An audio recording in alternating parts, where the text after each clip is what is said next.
关注大度，也白富。What's up 啊？我是大度，看标题就知道啊，今天有很多的槽要吐啊。我呢是从小米的11U 一直用到了12S Ultra、13 Ultra。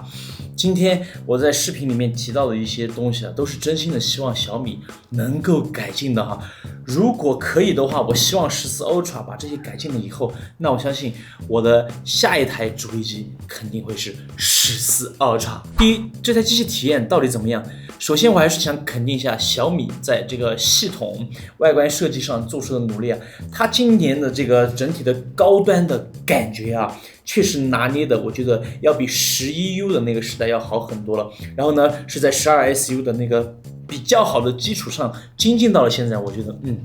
是看起来像一个贵的机器啊。MIUI 也从前2年的 bug UI 以及卡顿的代表，通过不断的更新，到现在已经相对稳定很多了。我把这段话用剪辑的方式让你感受一下，你就知道我在说什么。总的来说，这几个月我已经很少遇到了让人难受的 bug。虽然机器在发热了以后还是会偶尔有一些卡顿，但是情况已经大幅减少了。所以这一次对这个 MIUI 的整个一个系统上面来说，并没有什么致命伤啊。But 这个续航部分我真的是必须要吐槽一下，这个机器5000毫安时的电池，在刚刚到手的时候，确实会给我那种感觉，好像是比12S Ultra 的续航要好一点点啊。直到我用了1个多星期以后，我才悟了，我才反应过来，不是它的续航好，而是我的12S Ultra 的电池已经衰减了1年了。现在这个13 Ultra 的电池啊，在我用了5个月以后，已经是衰减的，可以这么说，妈都不认识了。我平时基本上是开在深色模式，然后不用2K 分辨率，也不用高刷，已经是一个相对省电的环境了。但是在中度使用啊，就是平时上下网看一下视频啥的，不打游戏啊，在用到了下午5、6点钟的时候，就必须要充第2次，要不然真的很焦虑。如果是重度使用，就是我白天的时候上网看视频、听歌，然后再拍下视频啊、拍下照啥的，一天必须要充3次，要不然真的是扛不住。每一次这个机器在更新系统的时候，那个更新的那一栏就会说针对续航做出了优化，但我觉得就sorry 啊，完全没有体验到你所说的那个针对续航做出的优化是啥意思。总的来说，一个旗舰机器啊，续航不应该是这样子的。下一代大哥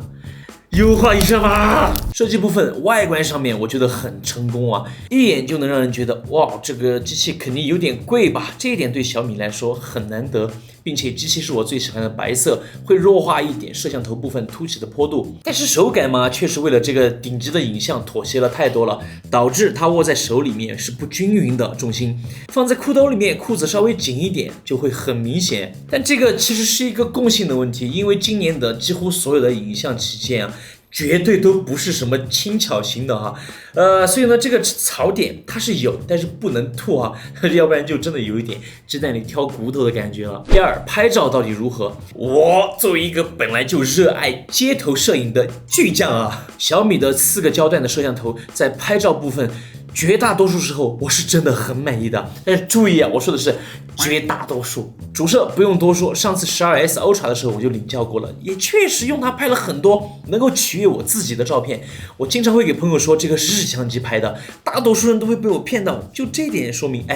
方向是对了的。还有传感器大了，同样的光线下可以用更快的快门速度，在街拍路人的时候就更不容易糊了。对焦和按下快门的成像速度都非常的迅速啊，整个拍照的体验要比12S Ultra 好了很多很多。然后这个首发1000多的拍照手柄，我也是当了一半冤种的，确实啊，它这样子拿着很有安全感，然后整体的这个范儿也很足，对吧？在街上拍摄的时候，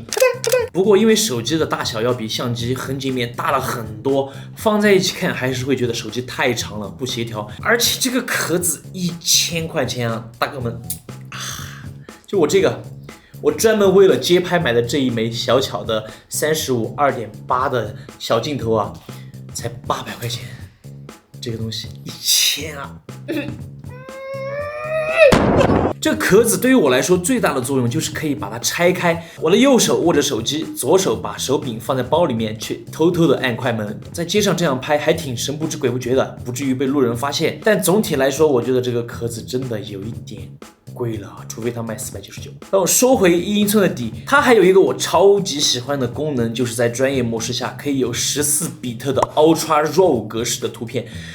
这个后期调整的范围啊，对于手机来说真的可以说是巨大。很多阴影地方的东西看着好像是黑的，但其实是可以在软件里面拉回来了。我本来就是一个习惯了用相机去拍照的一个人，所以说呢，这个后期流程对于我来说并不是什么麻烦的事情。再加上新版的 Lightroom 巨他妈离谱的 AI 降噪功能上线以后，夜景的噪点就算再爆炸，后期点一下就可以让画面瞬间的干净通透。然后超广角镜头的利用率也非常的高。第一，它能给我提供更夸张的视角，在白天的街头可以抓拍出更多的张牙舞爪。第二，我的频道有很多的视频的封面其实就是用这颗超广角来拍摄的，因为它的视角很夸张，即使它的底很小，但我在工作室里面架好了灯光给它补光，再加上我只是用它当视频封面，到时候成片会缩得很小，所以也不用纠结画质的问题。最重要的是，因为这个底很小，所以我拿着产品在拍摄的时候不需要去在意焦点在哪里，只要按下快门，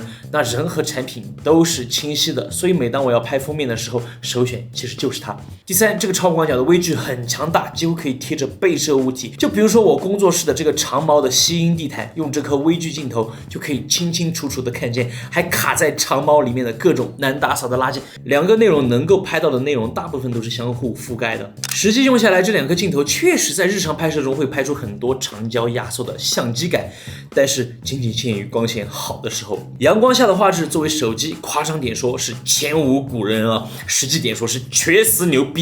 特别是在飞机上可以拍到很多的云彩和远处山峰的细节，极大的拓宽了我拍照的景别。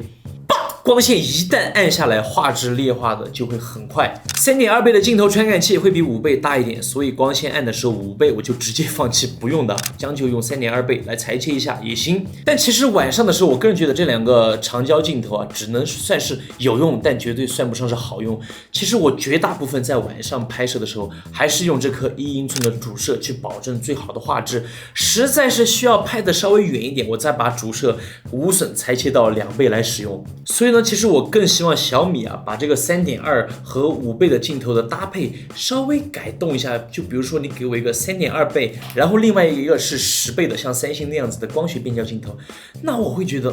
这个跨度很大，10倍和3.2倍也并没有那么多重复的焦段啊，10倍确实可以拍到更多、更夸张、更有场景空间压缩感的那种照片。然后前置摄像头是我最不满意的地方，前代的12S Ultra 我就吐槽过，我真的不明白小米为什么搞不明白前置摄像头的表现的好坏，甚至就能决定很多女生要不要买这台手机。照片我就不用多说了，因为我一个钢铁直男也很少去搞什么自拍啊。但是视频，小米为啥你在12S Ultra 的时候就用的1080P 60帧啊，最高规格，到了13 Ultra 也是一样？这种上古级别的参数我真的不想在14 Ultra 上面看到了，好吧？所以我这5个月几乎都是用后置的摄像头来拍摄的。前置的话，除了像开微信啊，还有像什么登录 APP 的时候要人脸验证的时候才会使用，其他大部分时候都是闲置的。第三，总结，如果你是为了影像啊，特别是拍照部分去买它，我觉得值啊。特别是这一代的13 Ultra 上市的那个首发价，哇，简直就是背刺我们这种12S Ultra 的老机主啊，不多说了。所以呢，如果你是从其他品牌一下换过来，然后首发价买了它，我会觉得值得。但如果你手比较小人或者经常穿紧身裤的话，那我不会建议你买这个东西啊。你真的需要仔细的考虑一下，因为它在平时的不仅是握持，还是放在包里面去携带，都会成为你的负担啊。甚至你有一些时候还会想，我到底是把它放在裤子包里面，还是放在我的那个背包里面，会纠结这个问题。甚至我现在就在想，干脆拍完这期视频，我就把它换成小米13，或者是像魅族20这样子小屏幕的手机，反正我拍照有相机，对吧？但是我们还是说一啊，就是这个是今年所有影像旗舰都有的一个问题啊，就是整机的握持感和这个大小啊特别占包空间的东西啊，所以说我们不能单独把小米带出来说，大家都有这个问题。然后影像部分绝大多数，就像我刚才说的，它的拍照性能我都是非常满意的。但是呢，那些槽点啊，我还是想跟小米我集中了几个建议啊，希望你们可以听一下，这样子我14 Ultra 的时候真的还会再继续留在小米的阵营。第一就是续航的问题真的亟待解决，我觉得你作为一个旗舰机，机身已经做这么大了，5000毫安时的电池。不要让我有那种用电的焦虑，而且中度使用啊。第二个建议就是前置摄像头的画质亟待提升啊，这个求求了。第三个就是刚才说的长焦改成3.2倍加10倍的功能，然后呢，我再奢望一下吧，就是3.2倍能否加入一个像13 Pro 的那个长焦微距的功能？哇！你如果加进来的话，我觉得你的14 Ultra 的产品力就爆炸直接。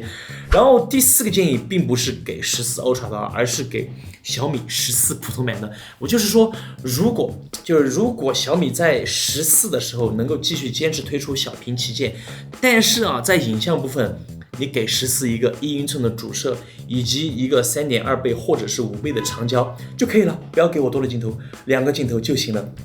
那我觉得，就那台机器的机身大小，因为它就这么大一点，对吧？就更像一台相机的大小。那么我们握持在手里面的时候，甚至于再加上这种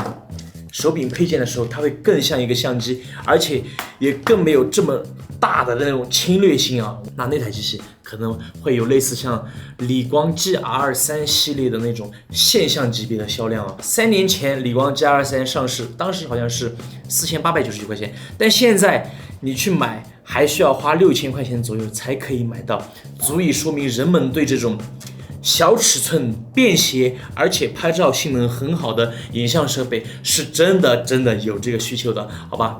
求求了。那么 OK， 这个就是我对这个小米13 Ultra 5个月的一个使用体验了。这个视频因为篇幅的原因，所以说我大部分聊的都是影像的东西啊，其他的没有多聊。那么如果你有对于这个手机的任何的疑问、建议，还有想了解的东西，